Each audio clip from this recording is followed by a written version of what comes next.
gue bawa nyampe 100 km per jam sih.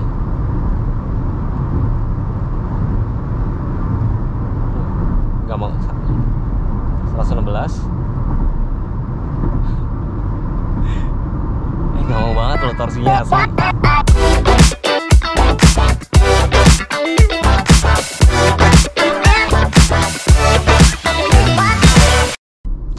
Halo semuanya, apa kabar? Semoga kalian selalu dalam kondisi sehat walafiat ya. Hari ini ini hari apa sih? Hari Rabu guys, tanggal 10 Januari 2024 jam 11-an. Alhamdulillah gue ada kesempatan pertama cobain POV pakai Wuling dan langsung Wuling bingo. Thank you to Arista Fluid sama Pak Kelvin nih yang sudah dikasih pinjem mobilnya. Jadi nanti kita bakalan bikin POV sama review singkat nanti di situ. Gue bakal cari tempat ya, mungkin di Aloha aja, di Pek 2. Nah, kesan pertama gue masuk sini, gue jujur gue belum pernah bikin POV sama sekali, baik Wuling REV atau Wuling apapun itu sama sekali. Ini perdana langsung sini. Gue reviewnya udah sempat bikin, tapi waktu itu ya mungkin kurang proper karena buru-buru. Tapi kayaknya menurut gue yang paling enak itu adalah gue paling senang tuh bikin POV. POV tesnya tuh jauh lebih enak gitu loh. Nah, ini kesan pertama pas masuk ini lapang banget. Ini terlihat jauh lebih mewah sih dibandingin yang si versi Wuling REV. Oh ya, varian yang gue tes ini adalah yang 333 km dan ini belum support untuk yang fast charging. Ini yang masih AC aja. Jadi bisa jalan maksimal klaimnya 333 km. Harganya ini sekitar 348 juta.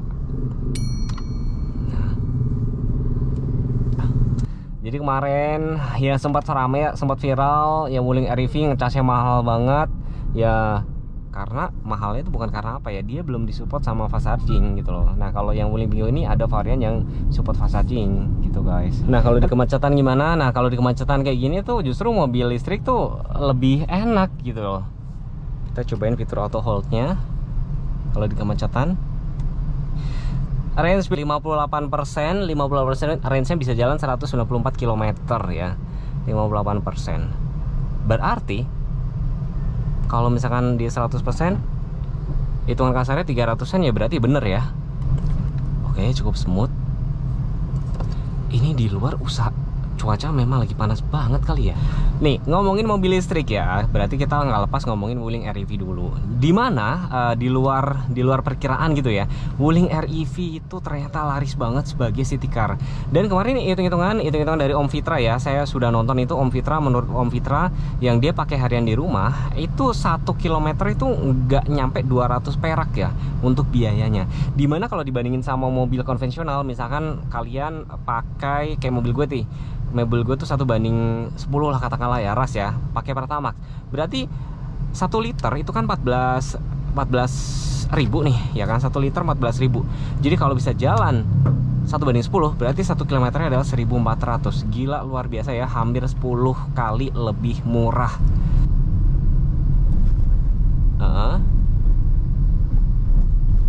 Nah ini di jalan yang nggak rata gini, dia dibilang empuk juga nggak empuk, keras juga nggak stiff lah. Oke, jadi ternyata tuh dia instan banget torsinya. Lebih enak kalau jalanannya lengang. Tapi kalau kayak jalanan macet menurut gue ya, apa mungkin gue belum terbiasa naik mobil listrik ya, jadi kayak agak dundutan gitu. Mungkin karena dundutannya tuh menurut gue karena tenaganya atau torsinya tuh yang memang cukup instan. Itu yang bikin dia ada sedikit rada nggak nyaman mungkin gitu kali ya. Oke, kita coba dengerin ke kedapan kabinnya. Itu nggak bisa ya, lagi ngerekam soalnya.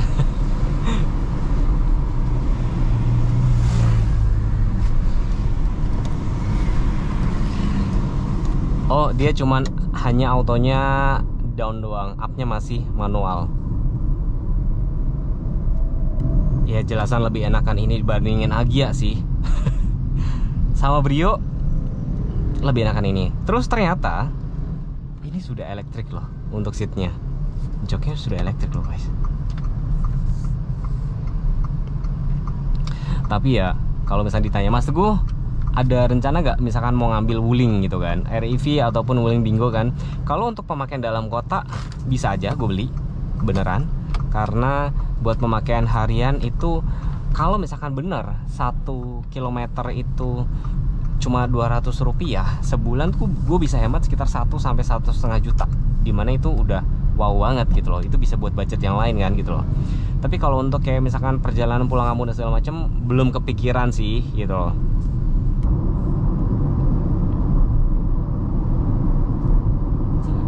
Ini sambungan jembatan juga cukup halus, dan nanti di depan itu bakal ketemu nih konblok.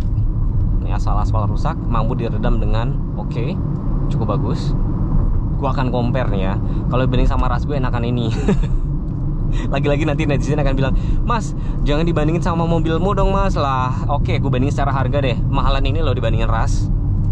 Gimana coba? Jadi ini yang jelas bukan buat kaum mendang-mending sih. Ini jalan konblok. Oke. Ini tadi pakai mode normal. Sekarang mau saya coba pakai mode sportnya. Itu Eco Sport. Waduh, ini bisa terbang kali ini.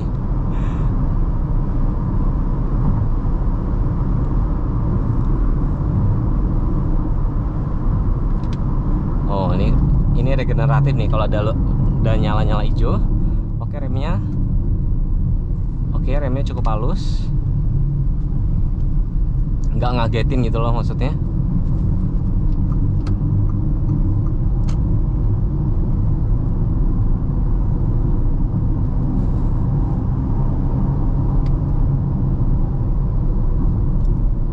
Belokannya gimana?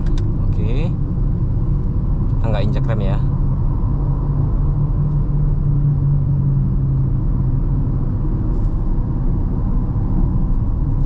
Ada limbung sedikit. Kalau Wuling RV gue tahu, tanpa gue coba ini itu udah pasti limbung, karena dia gimana ya? Ini kayak ada suara mesin dari luar tuh kayak kedengeran banget gitu loh guys.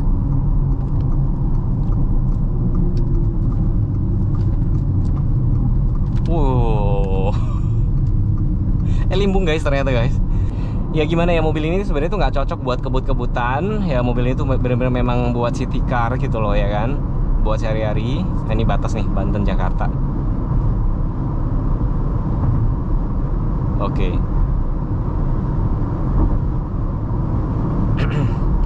Ini kita di peak ya ngomong-ngomong ya tuh. Lautnya, pinggir pantai.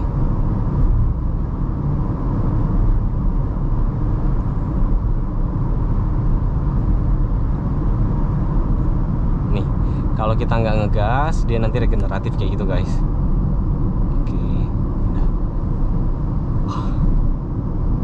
Responsif banget guys.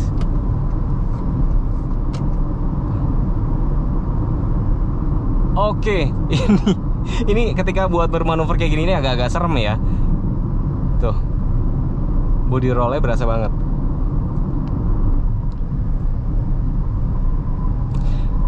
Yang penting kalau kalian pakai mobil yang kecil kayak gini atau mobil-mobil yang menurut kalian tuh limbung, jangan melakukan gerakan yang tiba-tiba aja udah kayak gitu.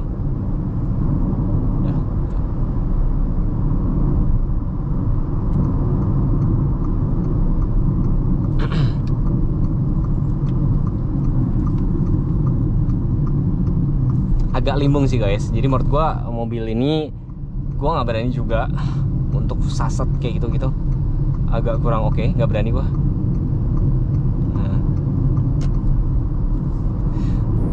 Oke guys, ini mobilnya adalah Wuling Dingo. Nah, yang gue pakai ini adalah varian yang baterainya 333 km. Tapi ini masih yang AC ya, yang belum yang support fast charging. Ini harganya 348. Nah, kalau yang support fast charging itu harganya lebih mahal sedikit, sekitar 358. Nah, kalian kalau ada uang segitu kira-kira bakal mau beli ini atau lebih milih kayak misalkan Ras atau XL7 atau nambahin sedikit dapat kereta? Nah, coba deh kalian komen. Karena kalau klaimnya yang Wuling RV itu saya baca-baca, saya kemarin nonton video Om Fitra Eri, 1 km itu cuman nggak sampai 200 perak. Ya cukup murah banget sih. Mungkin ya ini bukan buat kaum mendang-mending lah, intinya ini buat cocok buat orang yang buat pakai dalam kota, yang pengen irit, nggak mau jadi sahabat SPBU, dan di luar daripada itu pengen cari yang mobilnya tuh nggak berisik, ramah lingkungan kayak gitulah kurang lebihnya. Kuncinya kayak gini, imut banget. Nah, sebelum kita ngomongin itu, kita ngomongin dulu dimensi nih. Dimensinya itu 3950, lebarnya 1708, tingginya 1580 guys. Ya kan? Wheelbase-nya tuh berapa? 2560. Kita coba keliling sebentar. Jadi ini cocok buat kalian yang kemarin Wuling RV itu kekecilan, terus udah gitu nggak bisa support fast charging. Nah ini mungkin cocok buat kalian. Hebat banget loh, Wuling RV itu laku banget loh guys. Di luar perkiraan, yang dimana kayak misal aduh mobil Cina, aduh mobil listrik takut apa enggak. Karena gue ingat banget dulu pas gue masih di Toyota itu jualan mobil hybrid aja susah banget, apalagi mobil listrik. Ganteng. Kalau di Cina sana namanya kalau nggak salah Wuling Bingo, tapi di sini dirubah jadi Bingwo. Nggak tahu tuh gara-gara apa. Apakah ada hubungan sama nama-nama yang tidak enak gitu mungkin? Nah, Wuling Bingo sendiri tuh ada 3 warna, itu ada Milk Tea, ada Moss Green, sama Galaxy Blue. Nah, khusus untuk Galaxy Blue itu interiornya tuh agak beda, dia warnanya agak hitam gitu loh. Nah, ini warnanya berarti yang Moss Green. Nih, tampilan tampak depan kayak gini, ini imut banget ya, kayak panda nggak sih? Gitu loh. Jadi kayak cowok kalau pakai mobil ini kayak agak kurang cocok nggak sih? Jadi kayak manis banget mobilnya soalnya. Dia atasnya tuh hitam, terus di sini ada logo W, Wuling, lampunya tuh LED, ya kan? Tuh bentuknya cakep banget. Halus banget ya, jadi kayak halus banget, gak ada apa-apa, gak ada kayak grill apa gitu, gak ada, lebih polos banget.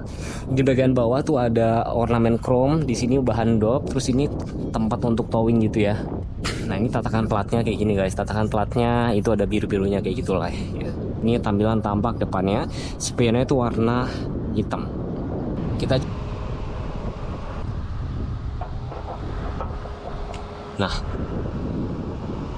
Nah, di sini nih tempat lebih berisi lah ya dibandingin si Wuling RV. Jadi ini untuk kayak pendingin-pendinginan, aki tetap ada, akinya ada, ini untuk minyak rem. Nah, tuh, ini kalau misalkan gambar kuning-kuning ini artinya listrik tegangan tinggi nih ya, hati-hati ya. Ini ya kan, ini mati nih. Terus ngomongin apakah mobil ini tuh tahan terhadap air, banjir apa nggak segala macam, IP-nya sih 67, jadi harusnya kayak genangan air itu ya masih aman lah. Tapi ya nggak perlu dicoba lah ya, kalau misalkan genangan airnya terlalu berbahaya juga mobil biasa juga jangan dilewatin. Bagian dalam tentunya nggak perlu peredam mesin, buat apa gitu loh. Yes. Ini desainnya agak unik ya. Di sini side claddingnya tuh warna-warna dop kayak gini. Jadi mirip-mirip kayak crossover tuh. Nah, profil ban yang dipakai 185 60, ringnya 15. Jadi lebih gede dibandingin si Wuling punya. Dan ini kalau perhatiin ini bahannya ini dop doang. Jadi ini masih kaleng kayak gitu loh guys. Nah, rem depannya sudah cakram ya, dan sudah dilengkapi dengan ABS, ABD gitu udah ada. Terus di bagian sebelah sini spionnya tuh warna hitam, ada lampu sein. Tapi tadi saya coba belum auto retract ya. Di bagian bawah sini nggak ada side skirt, tapi ini kayak ada set body molding warna chrome. Di sini juga ada window line-nya chrome. Terus di sini black glossy, ya hitam. Belakang juga sewarna body ada ornamen chrome juga. Kalian lihat. Warna joknya kayak gini, cakep ya. Ini kulit sintetis, ada stitchingnya warna coklat kayak gini. Nah ini dia nyatu ya, untuk headrestnya nyatu. Sorry ya berantakan. Jadi masih pastikan kayak gini. Masih baru banget loh soal ini. Dan di sebelah sini, di sini sudah soft touch, vaporate kayak gini. Ini sudah lapis-lapis krom-krom kayak begini. Speakernya jadi gue udah coba oke. Ya. Sebelah sini ini terlihat lega banget. Kenapa? Berkat desainnya di sini tuh lapang banget. Jadi mungkin kalau kalian mau tukeran tempat duduk juga bisa dengan mudah. Di sini kok ini tempat penyimpanan sementara, mungkin apa nyimpan kayak gini, mungkin itol kayak gini mungkin. Ini tuas persneleng, electric pakai bay dan auto hold. Di sini ada tempat cup holder. Ya kan, di sini juga tempat cup holder lagi.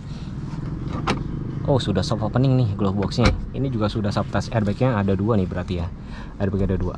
Ini sekilas tuh mirip sama kayak Wuling RV, tapi ini lebih fiturnya kayak lebih minimal banget ya.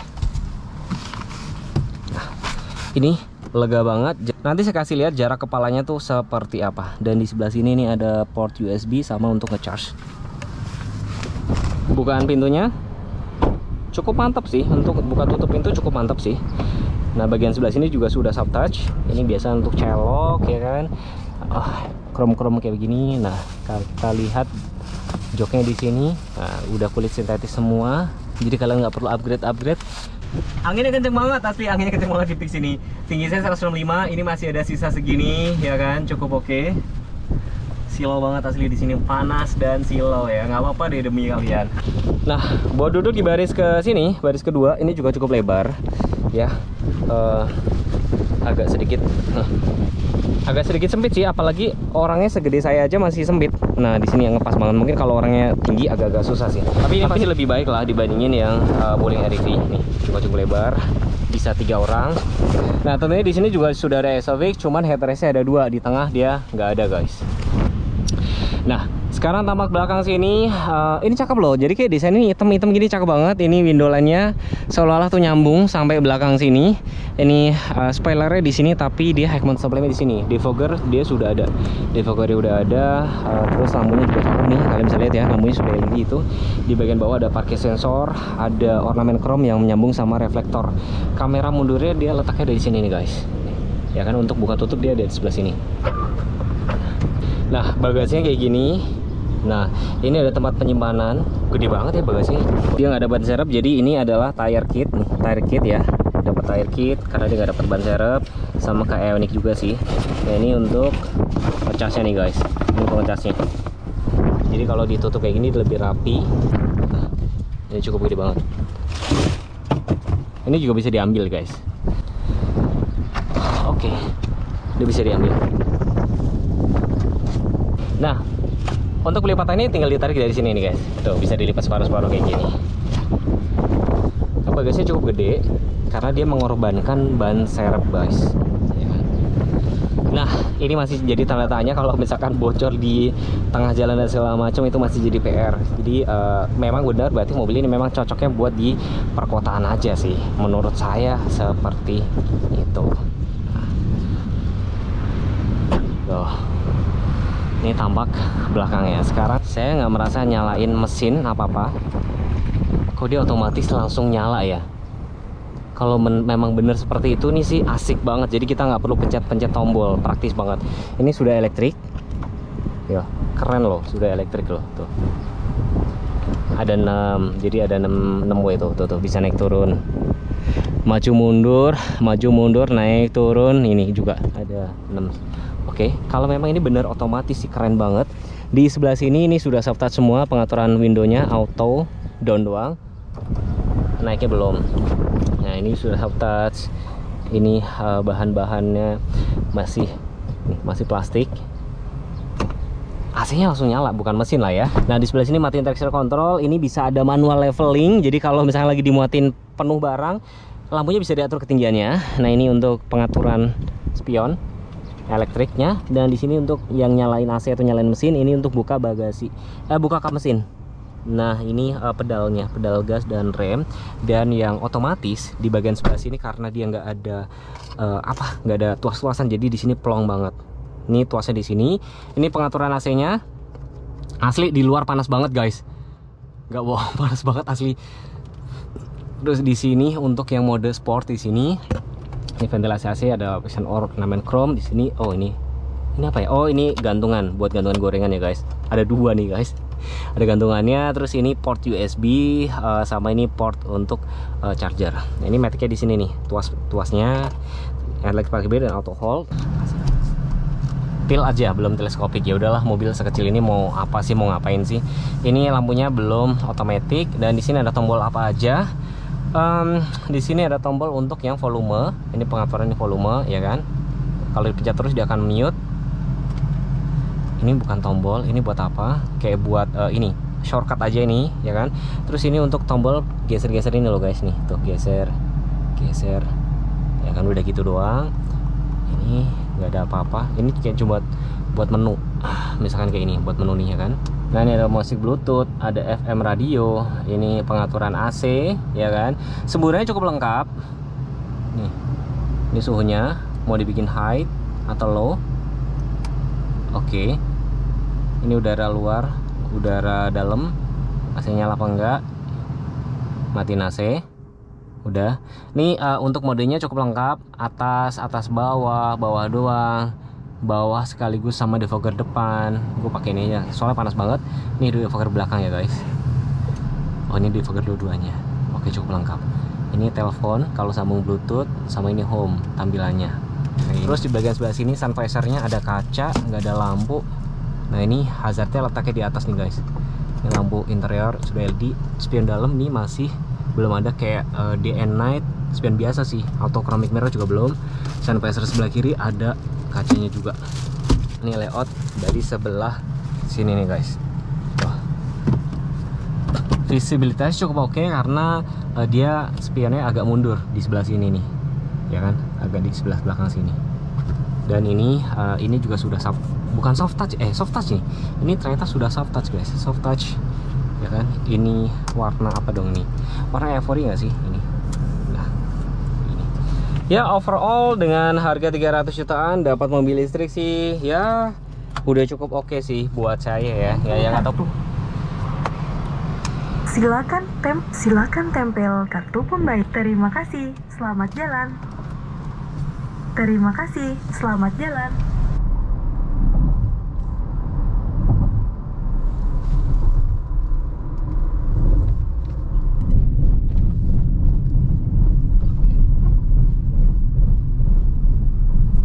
Ini di speed bump yang sambungan tol itu juga masih cukup stabil.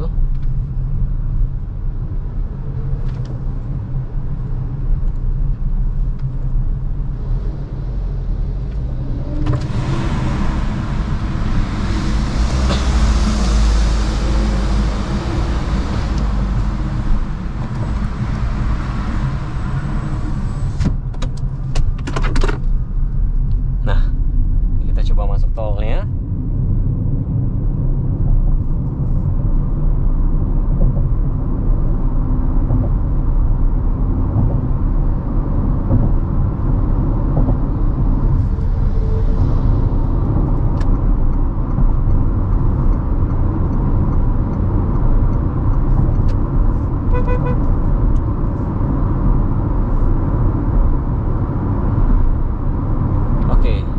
Jalanan lagi agak rame ya, agak susah nih. Jalan lagi agak rame, agak susah nih ngetesnya nih.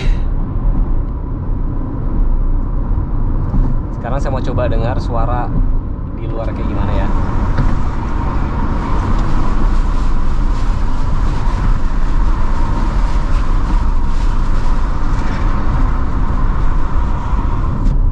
Oke, ke depan.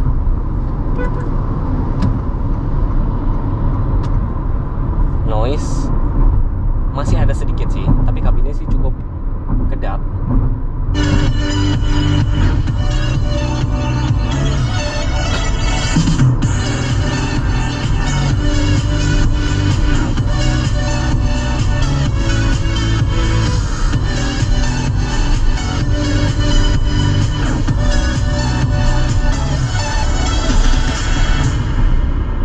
Ya untuk mobil di dalam kota, untuk sehari-hari aktivitas ya kan, ya orang kerja, ngantor dan segala macam juga masih cukup oke. Dan kalian nggak usah khawatir kalau misalkan ngecas. Ini kan karena ini bisa jalan sekitar 333 nih. Ya nggak cas tiap hari juga sih sebenarnya. Mungkin hari ini ngecas atau besok ngecas kayak gitu. Karena habitnya nanti juga kebentuknya beda kok guys. Jadi kalau orang pakai mobil listrik itu mungkin nggak pernah bener-bener nol baru ngecas, nggak kayak handphone gitu loh ya kan. Mungkin habis pakai sampai rumah cas bentar.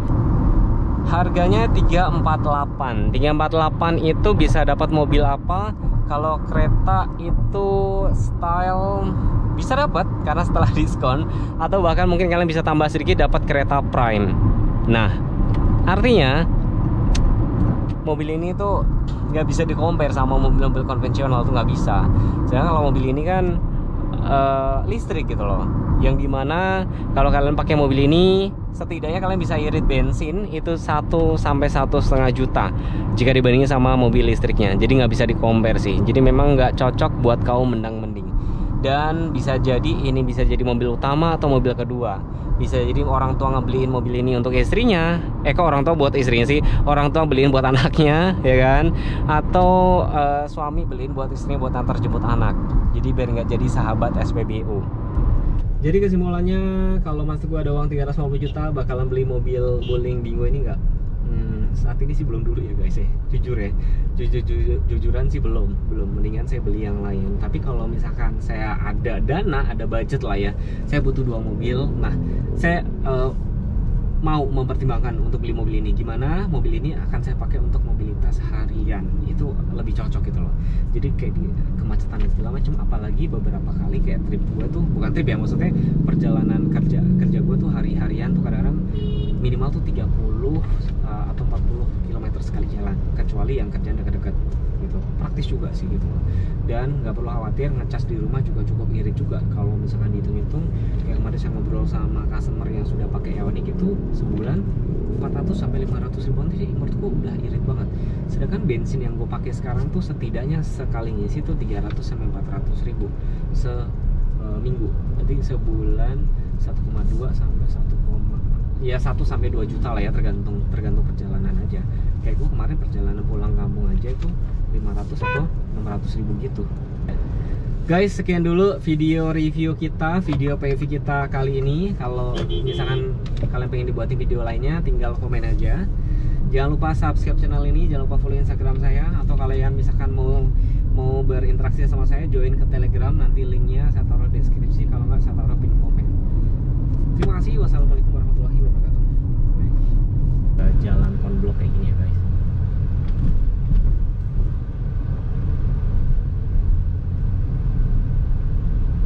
Asik sih untuk berkendaranya sebenarnya guys.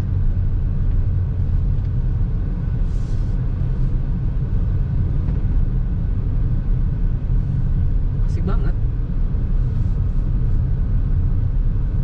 Range-nya berkurang 50%. Tadi gue lupa berapa ya.